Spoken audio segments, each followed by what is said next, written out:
मनुष्य जीवन ही नहीं, किसी भी प्राणी का जीवन इन तीन चीजों से ही मिलकर के बनता है। पहला पर्यावरण, दूसरा वातावरण और तीसरा अंतःकरण।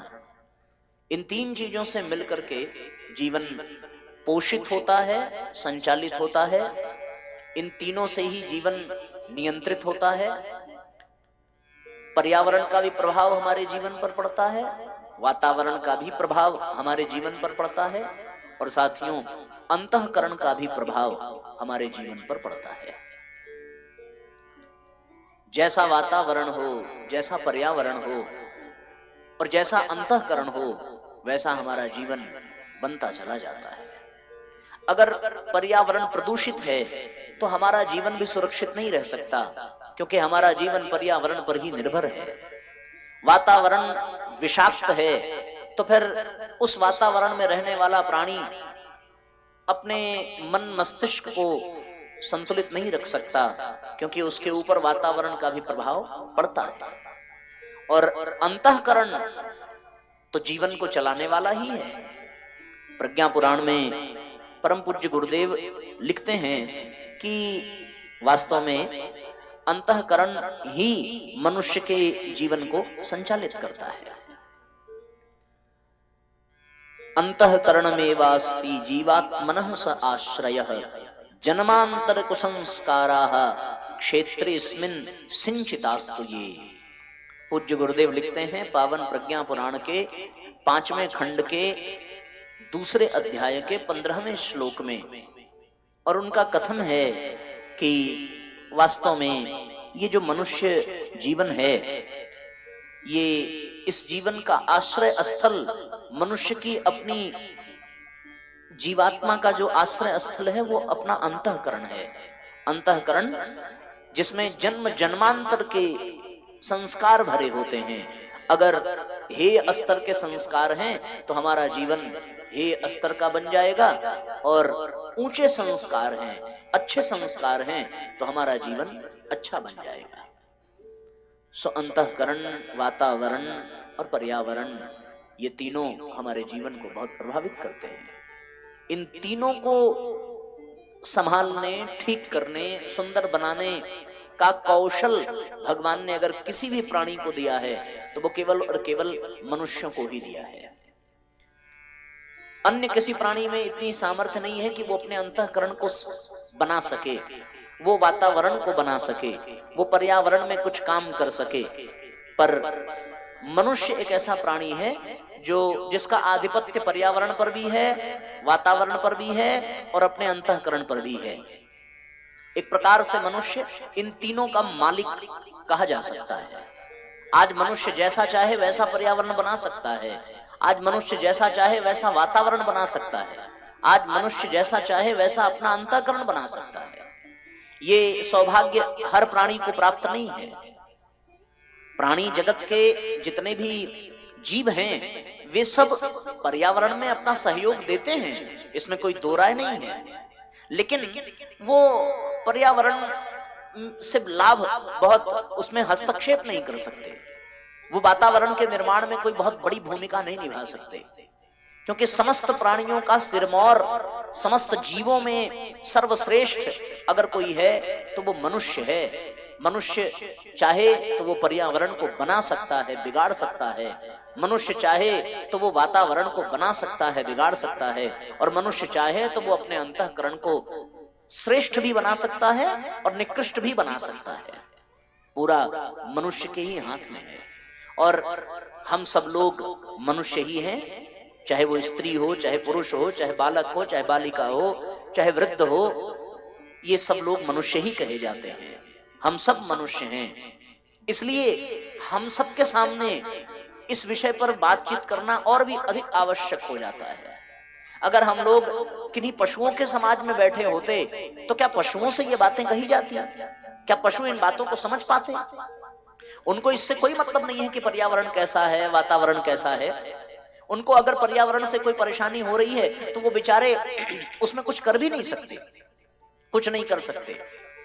आपने सुना होगा कि जगह जगह नेटवर्क के जो बड़े बड़े टावर लग रहे हैं उनके रेडियो एक्टिव किरणों की वजह से बहुत सारे पक्षियों का अंत होता जा रहा है। बहुत सारे पक्षी बिना मारे मर जा रहे हैं। समुद्रों में और नदियों में जो हम प्रदूषण बढ़ा रहे हैं, तो उन नदियों में प्रदूषण बढ़ने के कारण उन जलीय जीव जंतुओं के प्राणांत होते चले जा रहे हैं। मछलियां मरती चली जा रही हैं, जितने भी जलचर प्राणी हैं वो समाप्त होते जा रहे हैं। वो बेचारे मिट जाएंगे, मर जाएंगे, पर इसमें कुछ सुधार नहीं कर सकते, वो अपने आप को बचा नहीं सकते। ऐसे बहुत सारे प्राणी हैं। आज वैज्ञानिकों ने एक शोध किया है साथियों कि बहुत अधिक मात्रा में बंदरों में कैडमियम पाया गया है। एक बड़ा विषैला तत्व होता है जिसकी वजह से कैंसर हो जाता है, बंदरों में पाया जा रहा है। जबकि बंदर प्रकृति के बीच में है और ये कहां से उनके भीतर आ रहा है, इस पर भी शोध हुआ है। क्योंकि जितनी भी खाने पीने की चीजें हैं, जितने भी पेड़ पौधे हैं, वो सब विषैले ही होते जा रहे हैं, विष से भरते चले जा रहे हैं।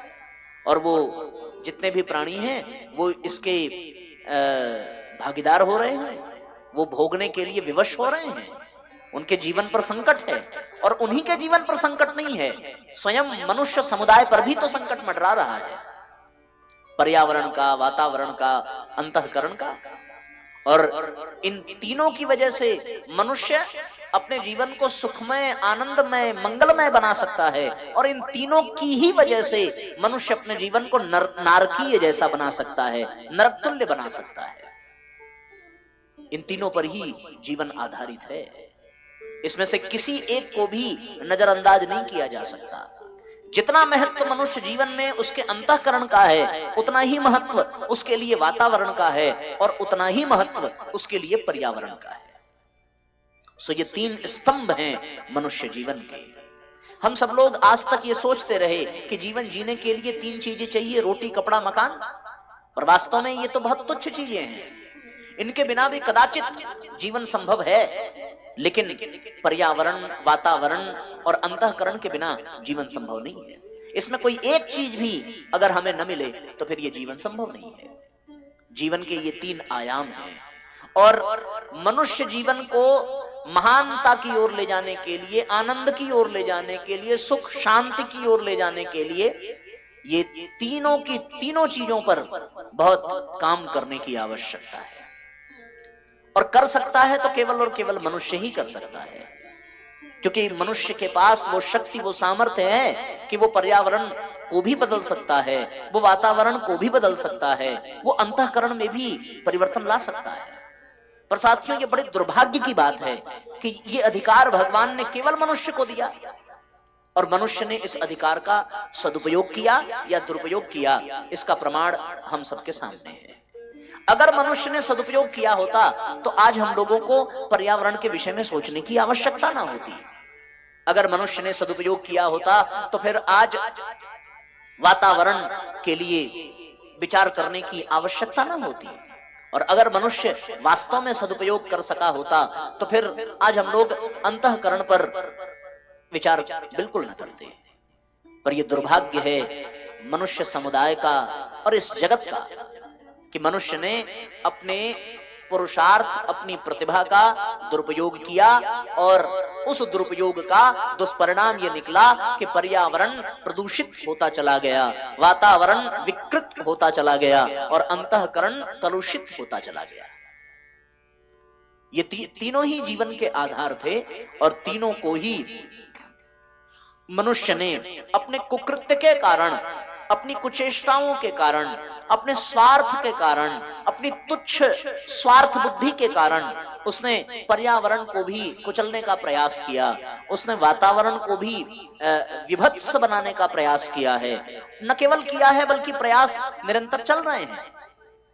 और साथियों, आपके मन में यह प्रश्न आएगा कि भैया हम लोगों ने पर्यावरण में क्या बिगाड़ दिया, हम लोगों ने वातावरण में कौन सा गड़बड़ कर दिया जो आप कथा में ये सारी बातें हम लोगों को सुना रहे हैं। आवश्यकता इसी को सुनने की है। कथा सुन करके आपको वो लाभ नहीं मिलेगा जो लाभ इस विषय पर चिंतन करके मिलेगा, और ये कथा का ही अंग है। कथाएं तो तभी हो पाएंगी जब हमारा अंतःकरण ठीक होगा, कथाएं तो तभी हो पाएंगी जब हमारा वातावरण सही होगा, कथाएं तो तभी हो पाएंगी जब हमारा पर्यावरण सही होगा। पर्यावरण, वातावरण, अंतःकरण, ये तीनों सही होंगे, शुद्ध होंगे, पवित्र होंगे, तो ही तो हम कथा कर पाएंगे। वरना तो परिस्थितियां ऐसी हैं, समय ऐसा है, देश काल परिस्थिति ऐसी है कि व्यक्ति इन तीनों से हाथ धोता चला जा रहा है।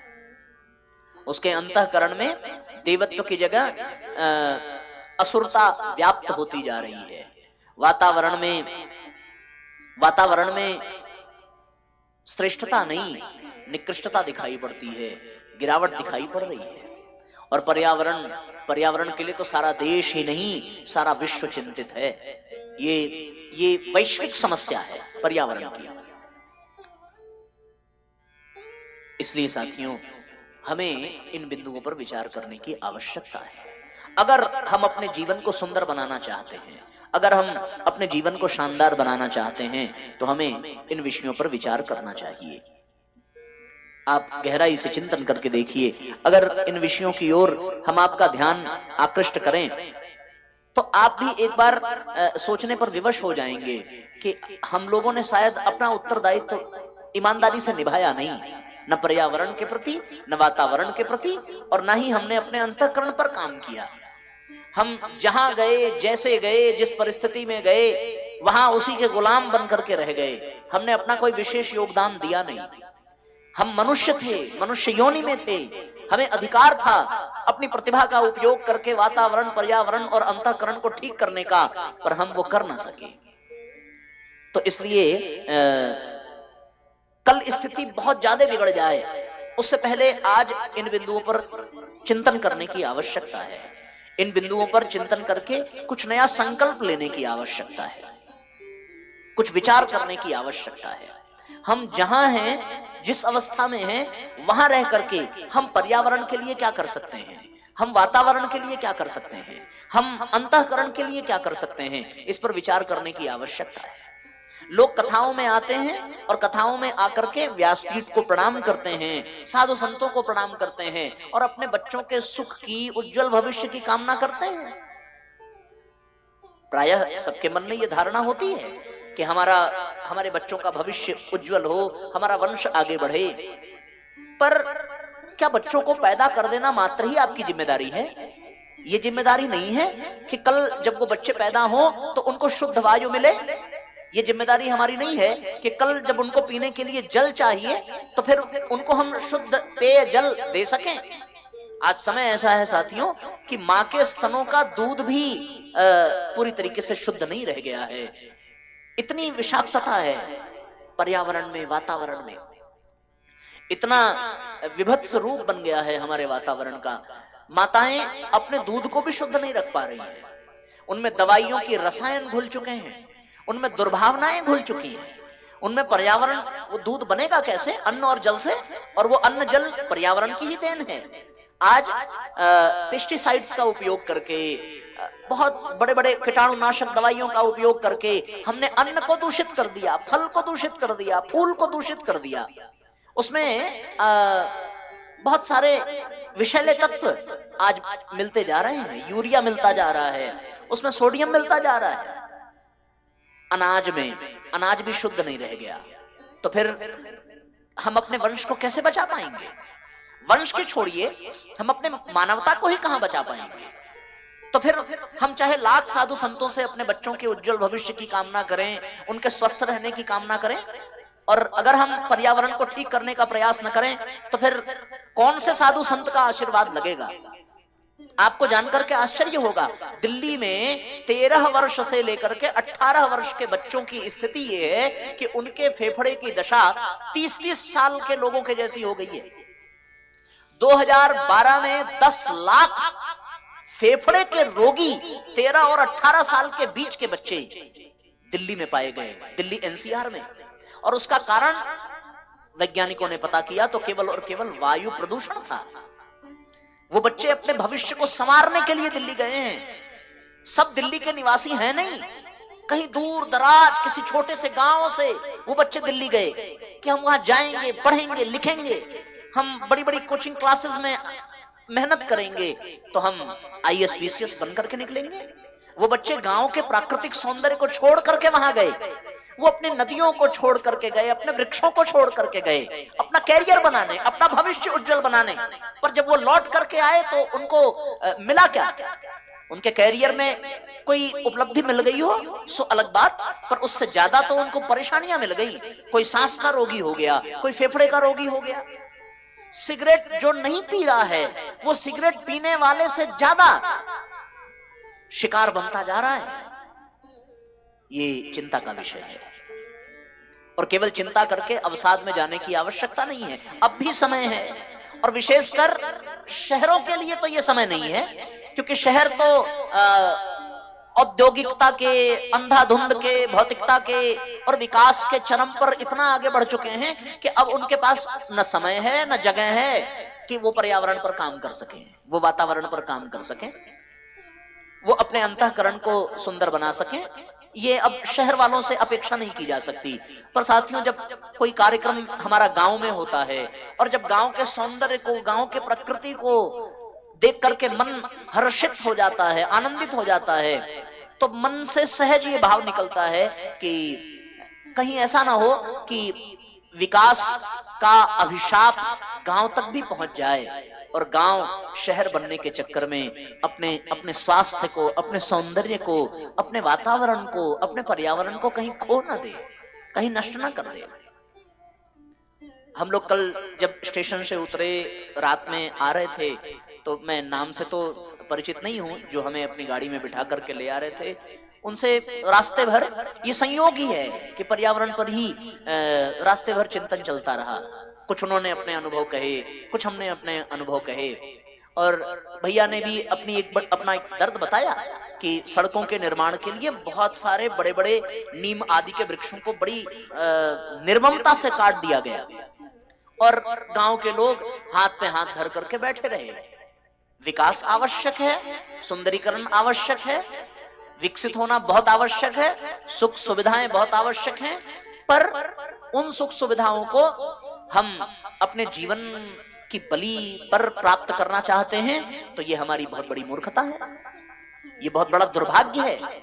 इसलिए साथियों, इस विषय पर आज वास्तव में चिंतन करने की आवश्यकता है। मूल कथा यही है कि हमें अपने वन को बचाना है, अपने जंगलों को बचाना है, क्योंकि जिनकी हम कथा सुन रहे हैं उनकी कथा ही इस वजह से है क्योंकि उन्होंने अपने जीवन को वनों में बिताया है, जंगलों में बिताया है। अगर जंगल है, अगर वन है तो शबरी है, और शबरी है तो शबरी के यहाँ आने वाले राम हैं। और अगर जंगल नहीं है, वन नहीं है, तो शबरी भी नहीं है, जटायु भी नहीं है, वो बंदर भी नहीं है, तो फिर राम आएंगे किसके लिए? राम राजमहल की शोभा बढ़ाने नहीं आए थे। अगर आए होते तो वो राजमहल तक सिमट करके रह जाते। राम आए थे उन नदियों में विचरण करने के लिए, स्नान करने के लिए, और जहां जहां राम ने स्नान किया वो तीर्थ है, वो प्रयागराज तीर्थ है, वो नासिक तीर्थ है, चित्रकूट धाम बन गया, अयोध्या धाम बन गया, जहां राम के चरण पड़े। हम राम की कथा सुने पर राम के आने का जो प्रयोजन था वो हम खत्म करते जा रहे हैं। राम को वृक्षों से लगाव था, राम को नदियों से लगाव था।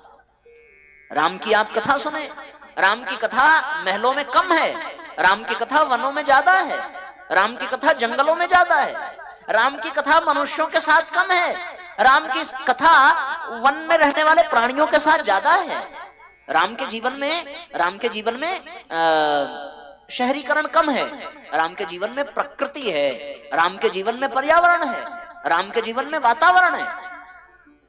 इसलिए साथियों, अगर राम की कथा हम चाहते हैं कि हम सुने तो पहले उसके अनुकूल पर्यावरण बनाना पड़ेगा, उसके अनुकूल वातावरण बनाना पड़ेगा, उसके अनुकूल अंतःकरण बनाना पड़ेगा। अगर हम अपने बच्चों का उज्जवल भविष्य चाहते हैं तो हमें इन बातों पर विचार करना पड़ेगा। हम अगर केवल ये कथाएं सुने कि भाई राम का जन्म हुआ, दशरथ ने बहुत सारे चीजों को लुटाया और बड़े उत्सव मनाए गए अयोध्या में, ये हजारों वर्ष पुरानी बातें हैं, इसको हम कब तक गाते रहेंगे और केवल इसी में कब तक मगन रहेंगे? अब तो विचार करने की आवश्यकता है। कुछ विकास का प्रलोभन देने वाले आतताइयों ने, असुरों ने, मैं बहुत सोच समझ करके ये शब्द कह रहा हूं, कुछ विकास का प्रलोभन देने वाले आतताइयों, असुरों ने तो राम के द्वारा बनाए गए सेतु को भी तोड़ने का प्रयास किया। उस पर भी बड़े मुकदमे चले और बड़ा पुरुषार्थ किया कुछ लोगों ने, तब जाकर के वो सेतु बचा हुआ है। अन्यथा तो वो राम की निशानी ही मिटा देते विकास के नाम पर। वो कहते कि समुद्र के रास्ते से बहुत बड़ी बड़ी जहाजें चली जाएंगी, पर वो राम का सेतु रोड़ा बन रहा है। उनको कैसे समझाया जाए कि राम का सेतु रोड़ा नहीं है, राम का सेतु तो जीवन का आधार है। राम का सेतु दो देशों को जोड़ने वाला है, व्यापार करने वाला राम का सेतु नहीं है। राम प्रकृति पुरुष हैं। राम की गाथा प्रकृति के बिना अधूरी है। राम की गाथा वन के बिना अधूरी है। राम की गाथा नदियों के बिना अधूरी है। राम कथा में तमसा नदी आती है, राम कथा में गोदावरी नदी आती है, राम कथा में गंगा है, यमुना है। इन नदियों के बिना राम कथा अधूरी है। राम कथा में पुष्प वाटिका आती है, राम कथा में वन है, राम कथा में चित्रकूट के जंगल हैं, राम कथा में दंडकारण्य का वो अरण्य है। और फिर माता सीता जब वाल्मीकि ऋषि के आश्रम में जाती हैं तो फिर माता सीता के जीवन में भी वन है। वो वन, वो जंगल थे तो जाकर के लवकुश का निर्माण हुआ। अब अगर जंगल नहीं है, वन नहीं है, नदियां शुद्ध नहीं है, तो फिर किस ऋषि का आश्रम बनेगा? कौन ऋषि आएगा यहां साधना करने? कैसे हम अपने बच्चों को लवकुश बना पाएंगे? कैसे हम अपने जीवन में राम को ले आ पाएंगे? इसलिए साथियों, पर्यावरण पर विचार करना बहुत आवश्यक है, वातावरण पर चिंतन करना बहुत आवश्यक है। अगर हम पर्यावरण को बचा ना सके, वातावरण को बचा ना सके, अंतःकरण को बचा ना सके, तो फिर इन कथाओं को भी हम बचा नहीं पाएंगे, फिर राम को भी हम बचा नहीं पाएंगे। इसलिए अगर हमें अपना उज्जवल भविष्य चाहिए तो आज इन 3 बिंदुओं पर विचार करने की आवश्यकता है।